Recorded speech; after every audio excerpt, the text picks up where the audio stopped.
Scroll பண்ணதீங்க. ஒரு குட்டி story கேட்கலாமா? ஒரு தவறான பாதையில் சென்ற மகனை அல்லாஹ் நேர்வழியில் திருப்பிய உண்மை உணர்ச்சிகளால் நிரம்பிய கதை.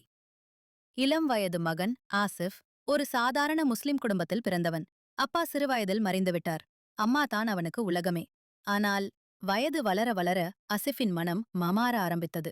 நமாஸ் பின்னாடி பாத்துக்கலாம்.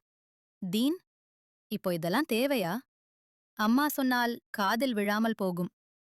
அம்மாவின் கவலை. ஒவ்வொரு ஃபஜ்ர் நமாஸ்க்கு பிறகும் அந்த அம்மா கண்ணீரோடு துவா செய்வாள். யா அல்லாஹ், என் மகனை நேர்வழியில் கொண்டு வா. என் உயிர் போகும் முன் அவனை உன் பாதையில் பார்க்க வேண்டும். அசிஃப் அந்த கண்ணீரை ஒருபோதும் புரிந்து கொள்ளவில்லை.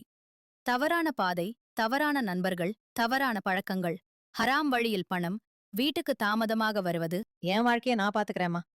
அந்த வார்த்தை அம்மாவின் இதயத்தை உடைத்தது. அல்லாவின் எச்சரிக்கை ஒரு இரவு. அசிஃப் பைக் விபத்தில் சிக்கினான். உயிர் மட்டும் தப்பியது.